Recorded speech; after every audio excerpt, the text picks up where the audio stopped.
Après Melbourne, toute la F1 est sous le choc. Les McLaren Mercedes sont sur une autre planète, survolant les débats avec insolence. Häkkinen vainqueur, deuxième victoire après son premier succès de l'an dernier. Le déclic. Oui, je me suis dit, voilà, c'est fait, j'ai gagné. Ok, merci beaucoup. Oh, pas du tout dans l'idée de dire, voilà, j'ai gagné, j'arrête ma carrière, non.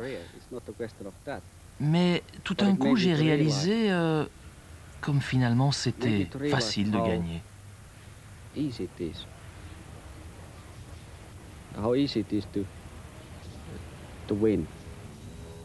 La pole et la victoire pour le Finlandais, plus que jamais décidé cette année à piloter à la limite de ses possibilités.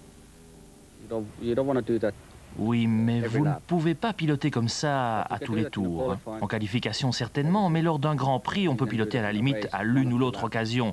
Et puis il faut rouler à 95% de ses possibilités. En qualification, il faut être à 110%. Mika Häkkinen, envoûté, passionné par la F1, notez qu'un de ses moments préférés lors d'un Grand Prix n'est peut-être pas celui qu'on attendait. Quand vous êtes assis dans votre voiture sur la grille avec tous les mécaniciens autour de vous, là, vous réalisez que vous êtes seul et que c'est à vous de jouer maintenant. C'est le moment le plus excitant pour moi.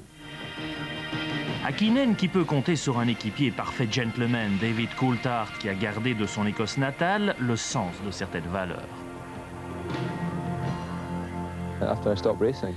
Après ma carrière, j'aimerais bien revenir vivre ici en Écosse et mener une vie paisible, simple.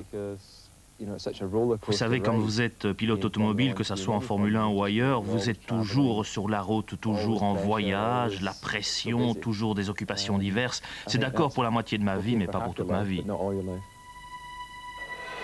Häkkinen, Coulthard, les hommes à abattre désormais. Attention, ils vendront chèrement leur peau, mais pas à n'importe quel prix. Oui, risquer sa vie sur un circuit, il faut vraiment être sûr de son coup. Être sûr que ça en vaut la peine. Oui, je parle de situations où vous êtes sur le point de devenir champion du monde, où vous êtes à un tour de la fin d'un Grand Prix que vous pouvez remporter.